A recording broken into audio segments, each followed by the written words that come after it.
My brother's perfect girlfriend told our parents I sabotaged his proposal. So I showed them the hidden boyfriend, the stolen ring money, and the escape plan. My mother slapped me across the face the moment I walked through the front door. No warning, no explanation, just the crack of her palm against my cheek and the ringing silence that followed. I stood there in the entryway of the house I grew up in, still holding the birthday present I'd brought for my nephew, trying to understand what had just happened. My father was standing behind her with his arms crossed and his jaw clenched so tight I could see the muscles jumping under his skin. My brother Connor was on the couch with his head in his hands, and next to him sat Megan, his girlfriend of 3 years, dabbing at her eyes with a tissue and looking at me like I was something she'd scraped off the bottom of her shoe. Nobody said anything for what felt like an eternity. Then my mother spoke, and her voice was shaking with a rage I'd never heard before in my entire 26 years of life. How could you do this to your own brother? How could you be so cruel? I had no idea what she was talking about. I genuinely had no clue what crime I'd apparently committed. I'd driven 3 hours to be here for my nephew's 5th birthday party, and now I was standing in the foyer being treated like a criminal while Megan watched with tears streaming down her perfect face. What are you talking about? My voice came out steadier than I expected, considering my cheek was still burning and my heart was pounding against my ribs. Don't play innocent, my father said. Megan told us everything. She told us what you did. I looked at Megan sitting there on the couch, and for just a second, I saw something flash behind her tears. Something cold and calculating that disappeared so fast, I almost convinced myself I'd imagined it. She turned to look at Connor and put her hand on his arm, and he flinched away from her touch like he couldn't bear to be comforted. That's when I noticed the ring box sitting on the coffee table. Open. Empty. And suddenly, I understood that whatever Megan had told them, it was something to do with the proposal Connor had been planning for months. The proposal he'd asked me to help him with because I was his older brother, and I was supposed to know about these things. He'd shown me the ring 3 weeks ago, a 2-carat diamond that cost him almost $12,000 and 6 months of saving. He'd been so nervous and so excited, asking me if I thought she'd like it, if I thought she'd say yes, if I thought he was making the right choice. I told him she'd love it. I told him she'd say yes. I told him he was making the right choice because that's what brothers do. We lie to protect each other from the truths we're too scared to speak out loud. And the truth I'd been too scared to speak was that something about Megan had always felt wrong to me. Not wrong in an obvious way, not wrong in a way I could point to or prove, just wrong in the way your gut tells you to check the locks twice before you go to bed.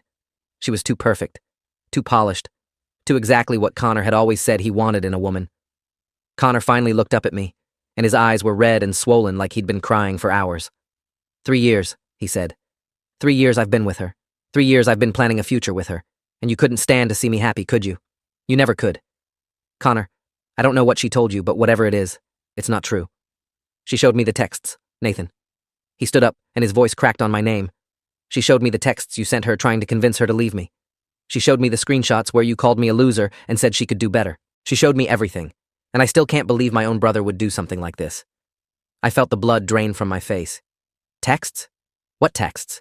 I never sent her any texts. I barely even have her number. Stop lying. My mother stepped forward like she wanted to slap me again. We saw them with our own eyes. Your name, your number, messages going back months. You've been trying to sabotage this relationship since the beginning. I shook my head, trying to process what was happening. This couldn't be real. This had to be some kind of nightmare I was going to wake up from any second. I never sent those texts. I don't know what she showed you, but it wasn't from me. Megan made a small sound, something between a sob and a hiccup. I didn't want to believe it either, she said softly. When I first started getting the messages, I thought it had to be a mistake. I thought maybe someone had stolen Nathan's phone or was pretending to be him. But then they got more specific. He knew things about Connor, private things, things only family would know. He kept telling me I deserved better, that Connor would never amount to anything, that I should leave before I wasted my life. I stared at her, watching the performance unfold with a growing sense of horror. She was good. She was really, really good. The tears, the trembling voice, the way she kept looking at Connor like she was trying to protect him from me. If I didn't know with absolute certainty that I'd never sent those texts, I might have believed her too. Let me see them, I said. Let me see these texts. Megan's eyes flickered, just for a second, before she reached for her phone. She handed it to my mother, who scrolled through something on the screen and then held it up for me to see. There it was. My name at the top of a text thread. Messages going back almost 8 months. Detailed, cruel, manipulative messages telling Megan she was wasting her time with my brother. Calling Connor names I would never use. Telling her she should leave him before the proposal because once she said yes, she'd be trapped forever. The number wasn't mine. It was close, off by 2 digits, but it wasn't mine. And the messages themselves were written in a way I would never write. Too formal in some places, too casual in others. Little things that wouldn't stand out to someone who didn't know me well, but that screamed wrong to anyone who did. That's not my number, I said quietly. Look at it. It's not my number. My mother squinted at the screen. It's close enough. You probably used a fake number to cover your tracks. I pulled out my phone and held it up next to hers. Look, my number ends in 2847. That number ends in 2347. It's not me. Someone is pretending to be me. Megan shook her head sadly. I thought about that too, she said. But the things in those messages, the private details about Connor, about your family, there's no way a stranger would know those things. Only someone close to him would know that he still sleeps with the light on sometimes, or that he failed his driver's test 3 times, or that he cried when your grandmother died. Only family would know. My stomach dropped. Those were real things, private things, things I'd told someone in confidence, things I'd mentioned casually over dinner or during late-night conversations, things I'd shared with people I trusted, people like Megan.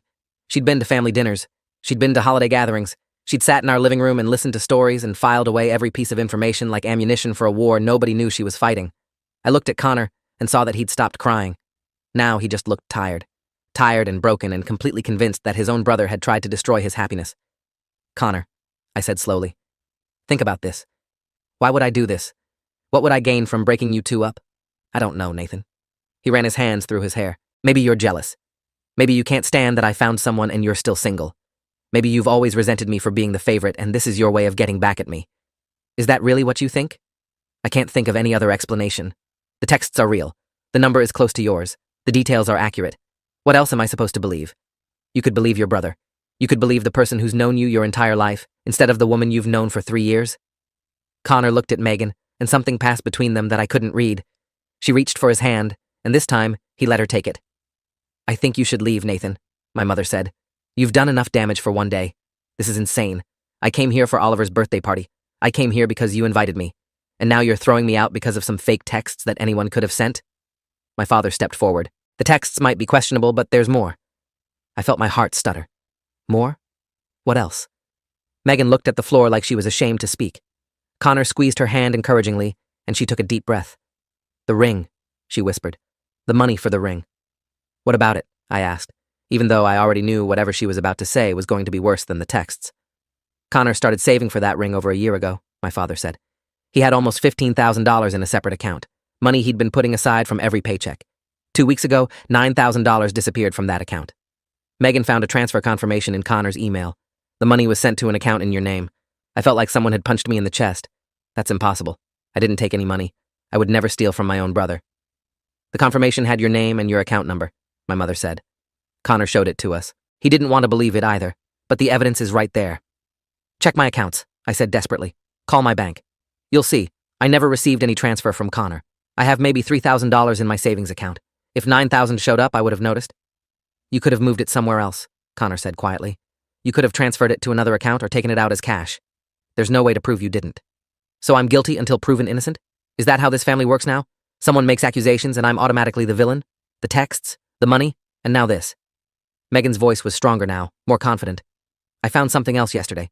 Something I didn't want to tell Connor because I thought maybe I was wrong. But now I know I'm not. She reached into her purse and pulled out a piece of paper, folded in half. She handed it to my father, who unfolded it and read whatever was written there. His face went pale. What is it? My mother asked. He handed her the paper without a word. She read it and looked at me with an expression I'd never seen before. Pure disgust. What does it say? I demanded. Show me what it says. It's a letter, my mother said slowly. A letter you apparently wrote to Megan 3 months ago. It says that if she doesn't break up with Connor by the end of the year, you'll tell everyone about her past. About something she did before she met Connor. Something she's ashamed of and has been trying to leave behind. I never wrote that. Let me see it. My father shook his head. I think we've seen enough. You need to leave, Nathan. This isn't a request. I don't care if it's a request. I'm not leaving until you listen to me. That letter is a forgery. Those texts are fake. I didn't take Connor's money. Someone is setting me up and you're all falling for it. Who would set you up? Connor asked. Who would go through all this trouble to frame you? Isn't it obvious? I pointed at Megan. She would. She's the one who benefits from all of this. She's the one who gets to play the victim while I get thrown out of my own family. Megan burst into fresh tears. I knew you'd blame me, she sobbed. I knew you'd try to turn this around on me. That's why I didn't want to say anything. I didn't want to cause more problems. But I couldn't let Connor marry someone while his own brother was plotting against him. I couldn't let him propose without knowing the truth. My mother wrapped her arm around Megan's shoulders. It's okay, sweetheart. You did the right thing. Connor knows you were just trying to protect him. I stood there watching my family comfort the woman who was systematically destroying my relationship with them.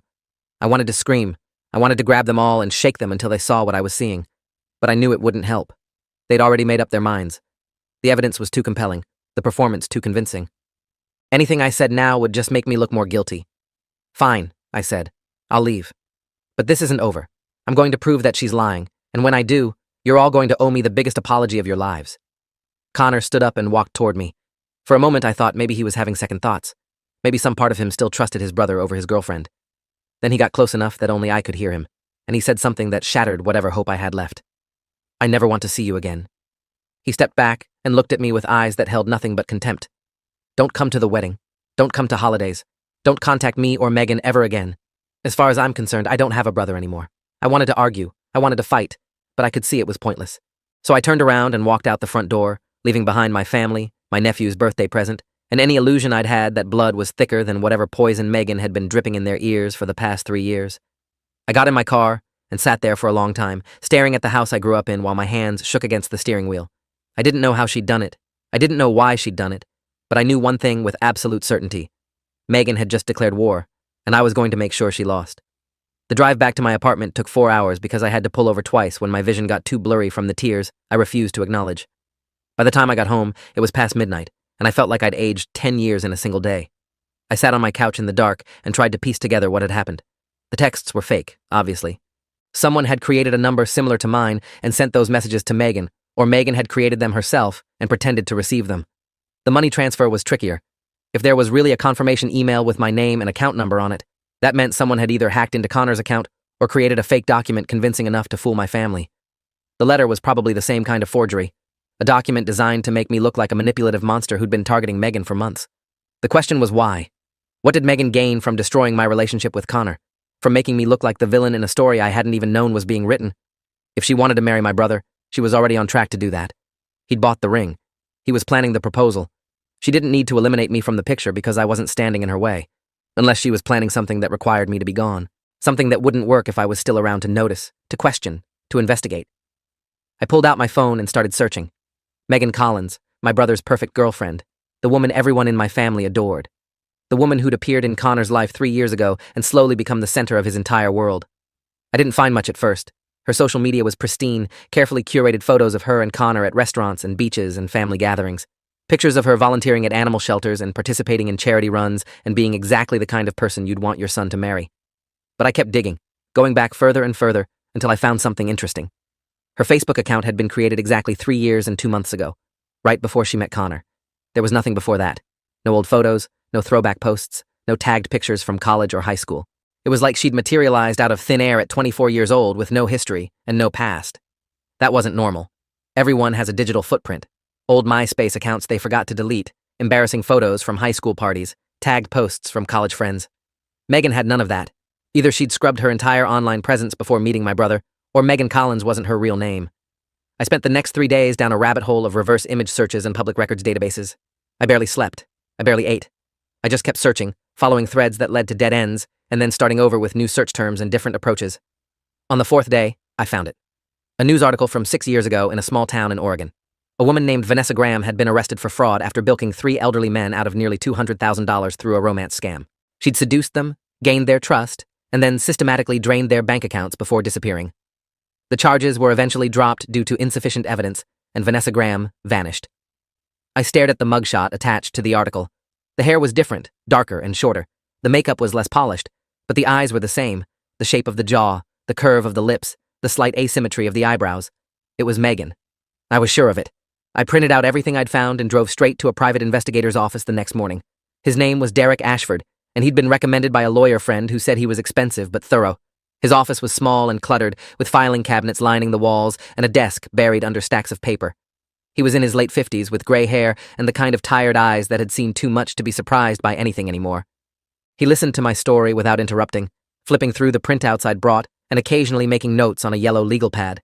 When I finished, he set down his pen and looked at me with an expression I couldn't read. "You understand that if you're wrong about this, you're going to look even worse to your family," he said. "I'm not wrong." I leaned forward in my chair. That woman is Vanessa Graham.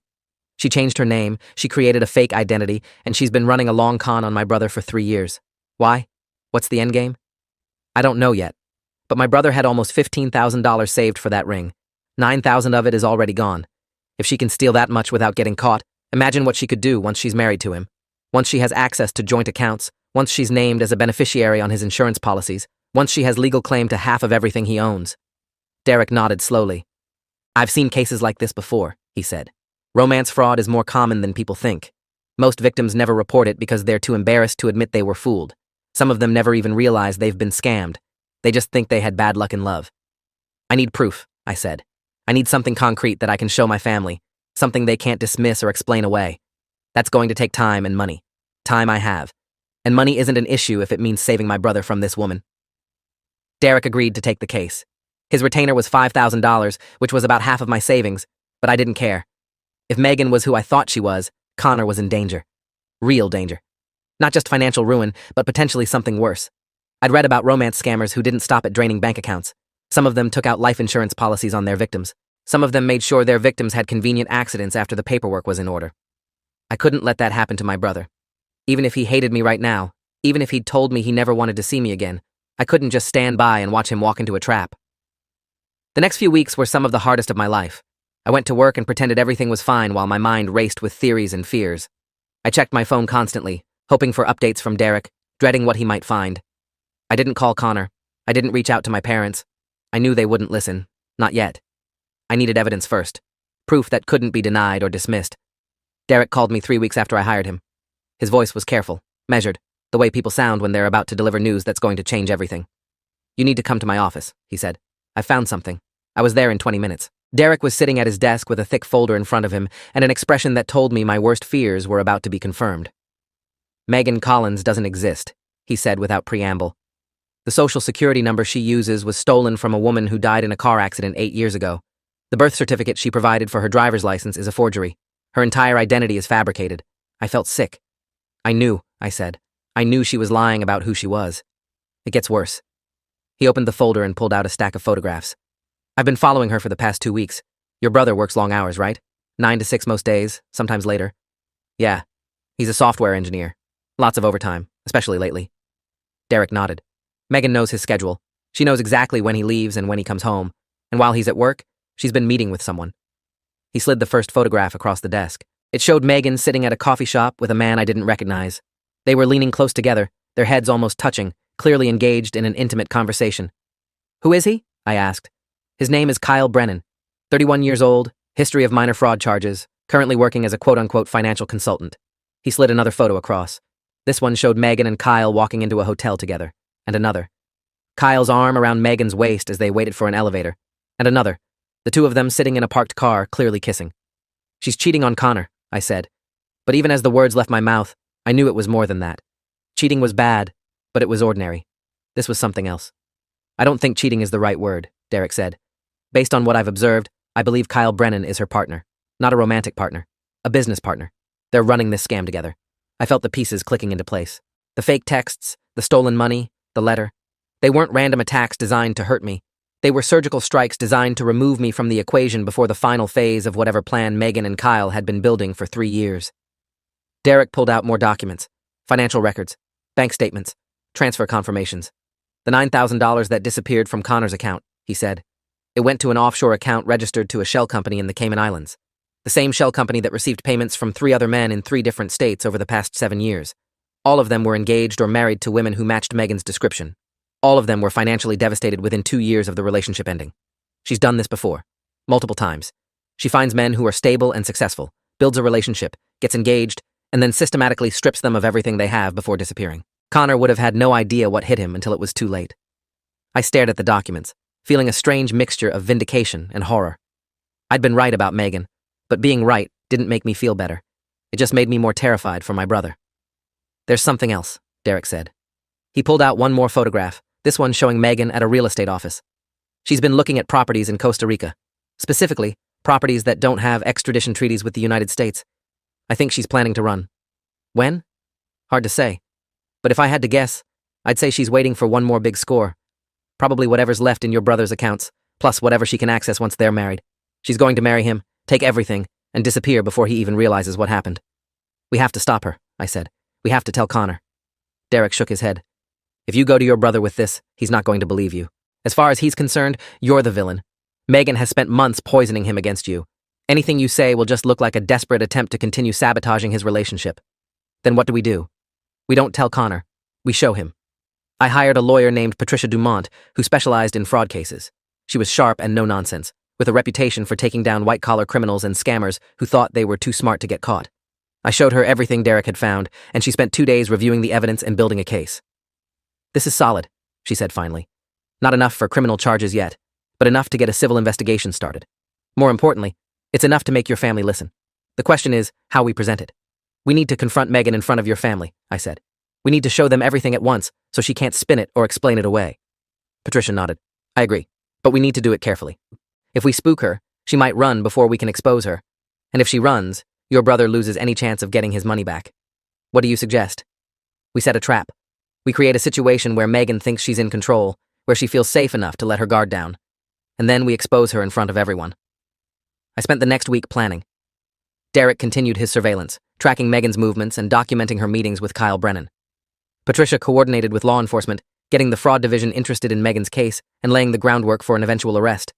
I reached out to the other victims Derek had identified, men who'd been too ashamed to report what happened to them, men who were willing to provide statements once they learned they weren't alone. Everything came together on a Saturday afternoon, 3 weeks later. Connor and Megan had planned an engagement party at my parents' house, a celebration of their upcoming wedding that I obviously hadn't been invited to. But I showed up anyway. I parked down the street and waited until I could see that most of the guests had arrived. Then I walked up to the front door with Derek and Patricia behind me, carrying boxes of evidence and recording equipment. My mother opened the door, and her face went through about 6 different emotions in 3 seconds. Shock, anger, disgust, fear, and finally, something that might have been hope, like maybe some small part of her was glad to see me despite everything. Nathan, she said, you can't be here. Yes, I can. I stepped past her into the house, and you're going to want to hear what I have to say. The living room fell silent when I walked in. 50 people staring at me like I'd just walked into a funeral and started dancing. Connor was standing near the fireplace with Megan beside him, her hand resting possessively on his arm. His face went red when he saw me. Get out, he said. I told you I never wanted to see you again. I know what you told me. But before you throw me out, you need to see something. I turned to Derek. Show them. Derek set up a laptop on the coffee table and began pulling up documents, photographs, bank records, news articles from Oregon, evidence that Megan Collins was actually Vanessa Graham, a serial romance scammer with a string of victims across 3 states. The room was silent as he explained each piece of evidence. Megan tried to interject several times, but Patricia stopped her. You'll have your chance to respond, she said. But first, you're going to listen. Connor's face had gone from red to white. He kept shaking his head like he could make the truth disappear if he just refused to believe it hard enough. Megan stood beside him with her mask finally slipping. I could see the calculation in her eyes as she tried to figure out how to spin this, how to turn it around and make herself the victim again. Then Derek played the recording. We'd gotten it 2 days earlier, from a surveillance device planted in Kyle Brennan's car. It was Megan's voice, clear and unmistakable, talking to her partner about the con. Connor's almost tapped out, she was saying. Another month, maybe 2, and I'll have everything. Then we disappear. What about his family? Kyle asked. His brother's been sniffing around. I handled the brother. By the time I was done with him, his own family thinks he's a monster. He's not going to be a problem anymore. What if he figures it out? He won't. Men like Connor never figure it out. They're too desperate to believe someone actually loves them. By the time he realizes what happened, we'll be on a beach in Costa Rica counting his money. The recording ended. The silence in the room was deafening. Megan's face had gone completely white. All her careful composure, all her practiced vulnerability, had crumbled away to reveal something cold and ugly underneath. Connor turned to look at her. His eyes were wet, his hands trembling at his sides. Is it true? He asked, and his voice cracked on the question. Tell me it's not true. Megan opened her mouth and I watched her try to summon the tears, the denial, the wounded innocence that had worked so well for so long. But she couldn't do it. The evidence was too overwhelming, the recording too damning. She had no moves left. Connor, she started. Is it true? He shouted. The whole room flinched. She didn't answer. She didn't have to. The silence said everything. Connor made a sound I'd never heard before. Something between a sob and a scream. My mother rushed toward him, wrapping her arms around him like she could protect him from the truth that had just shattered his entire world. My father stood frozen, staring at Megan with an expression of pure horror. Megan moved toward the door. Patricia stepped in front of her. I wouldn't recommend running, she said calmly. Detective Simmons from the fraud division is parked outside. She has questions about the 3 men in Oregon, the 2 in Nevada, and the 1 in Montana. Running will only make things worse for you. Megan's face twisted. She looked at me with pure hatred. You think you've won? She spat. You think this changes anything? Your family spent months believing the worst about you. They threw you away like garbage because I told them to. That doesn't go away just because you figured out the truth. I looked at her, at the monster behind the mask. You're right, I said. It doesn't go away. But you're going to prison. And Connor's going to get his money back. And I'm going to spend the rest of my life knowing that I saved my brother from you. That's enough for me. Detective Lisa Simmons entered the house with 2 uniformed officers. She was in her late 40s with sharp eyes and the confident manner of someone who'd been doing this job for a long time. Vanessa Graham, she said, you're under arrest for fraud, identity theft, and conspiracy to commit financial crimes. You have the right to remain silent. Anything you say can and will be used against you in a court of law. Megan didn't struggle as they handcuffed her. She just stared at me with those cold eyes, promising revenge she'd never be able to deliver. Kyle Brennan was arrested an hour later at a hotel across town. He tried to run but didn't get far. The aftermath was chaos. My family stood around in shocked silence, trying to process what they'd just learned.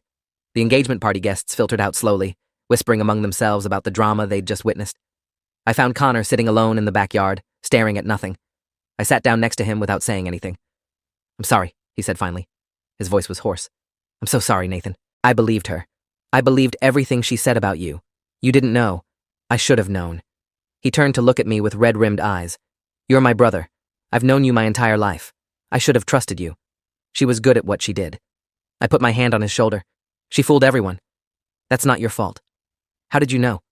How did you figure it out? I didn't, at first. I just knew I was innocent. I knew the texts were fake, and the money transfer was fake, and the letter was fake. So I started digging. And once I started finding things, I couldn't stop. He was quiet for a long moment. Thank you, he said finally, for not giving up on me. Even when I gave up on you. My parents came out to the backyard a few minutes later. My mother was crying, ugly sobbing in a way I'd never seen before. She threw her arms around me and held on like she was afraid I'd disappear if she let go. I'm sorry, she kept saying. I'm so sorry. We should have believed you. We should have listened. I held her and let her cry. My father stood nearby with his hands in his pockets and his eyes on the ground. He wasn't crying, but I could see the shame written all over his face. The regret for every word he'd said, every accusation he'd made, every moment he'd chosen a stranger over his own son. I don't expect you to forgive us, he said quietly. What we did was unforgivable. I could have argued. I could have let them suffer in their guilt, made them grovel and apologize and prove their remorse over years of trying to earn back my trust. But I was tired. Tired of the anger, tired of the hurt, tired of carrying the weight of what Megan had done to my family. So instead, I just said what was true. I forgive you. My father's head snapped up. His eyes were wet now, tears he'd been holding back finally breaking free. Just like that? Just like that. Because you're my family, and family doesn't give up on each other. We stood there in the backyard as the sun set, the 4 of us trying to figure out how to rebuild what had been broken. It wasn't going to be easy. Trust takes time to repair, and scars don't disappear just because the wound has healed. The legal proceedings took almost a year. Megan, whose real name was Vanessa Graham, was charged with multiple counts of fraud, identity theft, and conspiracy across 4 states. Her trial made regional news, and victim after victim came forward to testify about how she'd destroyed their lives. She was sentenced to 12 years in federal prison. Kyle Brennan got 8. Connor got most of his money back through a civil suit. Not all of it, but enough to start over. He didn't date anyone for a long time after that. He said he needed to learn how to trust himself again before he could trust anyone else. My relationship with my family slowly healed. There were awkward dinners and difficult conversations and moments when old wounds reopened unexpectedly. But we worked through them. We learned how to talk to each other again, how to listen, how to believe. A year after Megan's arrest, I got a letter in the mail from the prison where she was serving her sentence. I almost threw it away without reading it. But curiosity got the better of me, and I opened it. The letter was short. Just 2 sentences. You ruined my life. I smiled and put the letter through the shredder. Then I called my brother and asked if he wanted to grab dinner. He said yes, and that was enough. Thanks for watching till the end. Make sure to subscribe and like to not miss the next story.